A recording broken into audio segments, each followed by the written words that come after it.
आज का क्लास बहुत बहुत इम्पोर्टेंट है आप सभी के लिए, क्योंकि class 12th Bihar board examination के लिए ऑब्जेक्टिव लेसन 2 जो है Bharat is my home doctor Zakir Hussain द्वारा लिखित है, ये उनका स्पीच है।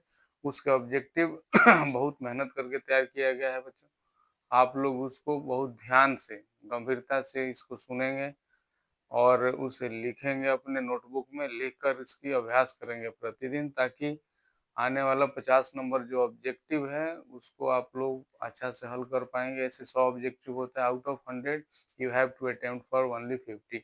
आपको 100 में से 50 ही अटेम्प्ट करना होता है, ठीक है। तो 100 में से जो आपको आ रहा है, हो सकता है पहला आ रहा है, हो सकता है 100वां आ रहा है, हो सकता है दूसरा आ रहा है, हो सकता है 53वां आ रहा होगा। तो इस प्रकार आप लोग प्रत्येक लेसन के, पहला लेसन जो इंडियन सिविलाइजेशन एंड कल्चर था महात्मा गांधी का, उस पर आप लोगों को ऑब्जेक्टिव उसमें दिया गया है, शॉर्ट क्वेश्चन लॉन्ग क्वेश्चन दिया गया है। तो आगामी परीक्षा जो फरवरी में होने जा रही है 2026 या आगे भी जो होगी परीक्षा, तो सभी के लिए एक कोर्स तैयार किए जा रहे हैं। आप लोग, मुझे आशा है कि अच्छा से देखेंगे, इसको ध्यान से देखेंगे और इसे पढ़ेंगे। तो आइए हम आते हैं अब क्वेश्चन और ऑब्जेक्टिव क्वेश्चन और उसके आंसर्स पर, जिसको एमसीक्यू हम लोग कहते हैं, मल्टीपल चॉइस क्वेश्चन। तो प्रत्येक क्वेश्चन के 4-4 आंसर दिए गए हैं, उसमें एक क्वेश्चन राइट है, बाकी उसमें गलत है। तो आइए हम देखते हैं। पहला क्वेश्चन है कि doctor Zakir Hussain was born in, यानी डॉक्टर जाकिर हुसैन का जन्म किस ईस्वी में हुआ था। तो डॉक्टर जाकिर हुसैन का जन्म जो हुआ था वो 1897 में हुआ था। हमारा ऑप्शन नंबर बी सही है, 1897 में, ठीक है। दूसरा क्वेश्चन है कि doctor Zakir Hussain was born in, पहला ईस्वी पूछा। इन इन किसके लिए यूज करते हैं हम लोग? तो सन और ईस्वी के लिए यूज करते हैं, बड़े जगह के लिए इसको, इनका प्रयोग बहुत सारा है। तो यहाँ पूछा कि किस ईस्वी में, मैंने किस ईयर में, यहाँ इन मीन्स प्लेस पूछ रहा है।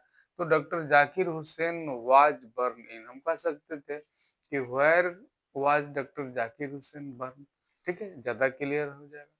तो doctor Zakir Hussain was born in Hyderabad, यानी हमारा ए ऑप्शन सही है, ठीक है। तीसरा क्वेश्चन है doctor Zakir Hussain died in, it means doctor Zakir Hussain का निधन कब हुआ। तो छात्रों हम देखेंगे कि डॉक्टर जाकिर हुसैन का निधन कब हुआ।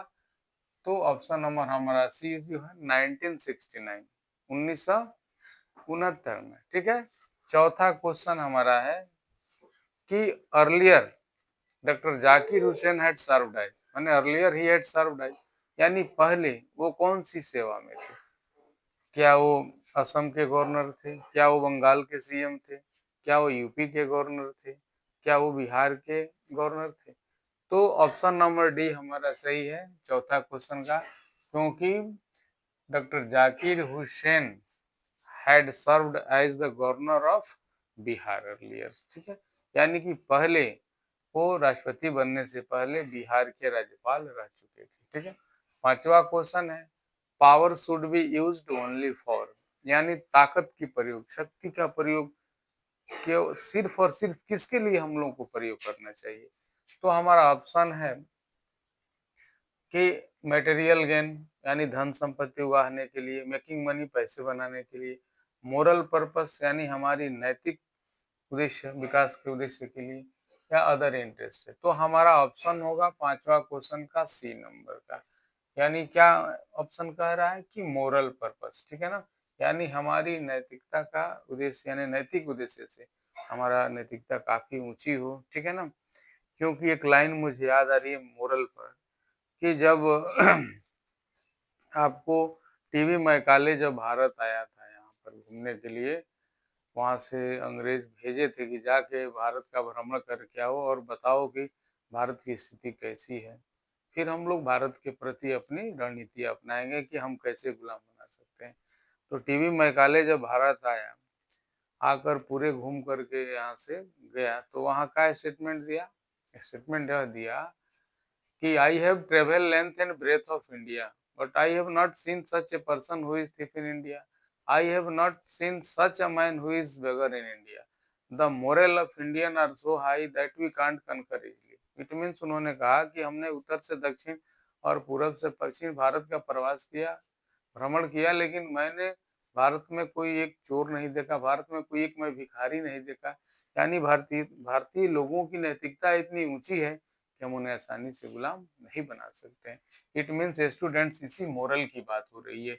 इसमें डॉक्टर जाकिर हुसैन ने भी कहा है कि the power should be used only for, यानी ताकत, शक्ति अपने, इसका प्रयोग किसके लिए होना चाहिए, तो मोरल पर्पस के लिए, हमारी नैतिकता का नैतिक उद्देश्य होना चाहिए। ठीक है, छठा नंबर क्वेश्चन है, क्या कह रहा है कि द पास्ट क्या है, जो बीत चुका है वो क्या है, हार्मफुल है कि यूजफुल है कि यूजलेस है कि अलाइव एंड डायनेमिक है। ठीक है ना, तो हमारा आंसर डी नंबर होगा, यानी कि अलाइव एंड डायनेमिक। यानी हमारा जो पास्ट है वो अभी जीवित है। पास्ट को हम कैसे बोल सकते हैं, हमारे दादा परदादा, जो हमारा फैमिली प्लांट बनता है वंशावली, हम उसी से जाने जाते हैं। हमारी पहचान क्या है, हमारे दादा परदादा पूर्वज हमारे हैं।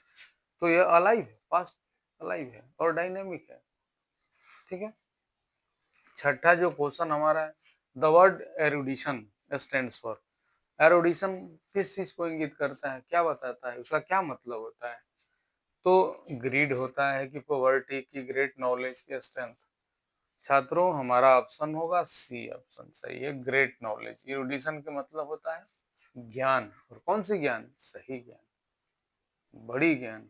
ठीक है ना, लास्ट क्वेश्चन हमारा आठवां है कि Indian culture is the best example of, यानी कि हमारी भारतीय संस्कृति है वो किसके एक बहुत अच्छे उदाहरण है। डाइवर्सिटी है कि डिस्पैरिटी है, यूनिटी है कि यूनिटी इन डाइवर्सिटी। आप लोग हमेशा पढ़ते हो, कॉन्स्टिट्यूशन पढ़ते होंगे, पॉलिटिक्स पढ़ते होंगे, पॉलिटिकल साइंस पढ़ते होंगे, तो आता हुआ है यूनिटी इन डाइवर्सिटी, है भिन्नता में एकता। ठीक है ना, तो हमारे option number D unity in diversity होगा। ठीक है, कि अनेकता में एकता। तो इस चीज पर हम लोग ध्यान देंगे छात्रों। आपको बेहतर करना है, अपनी फ्यूचर को शेप करना है और सेव करना है और आगे बढ़ना है। तो स्टूडेंट्स आप लोग इसे बहुत सावधानी से पढ़ें, सावधानी से सुने, कहीं कोई एरर नहीं मिलेगा आपको, एरर फ्री है। और आप अपने भविष्य को उज्जवल करें, यही मेरी शुभकामना है। Best of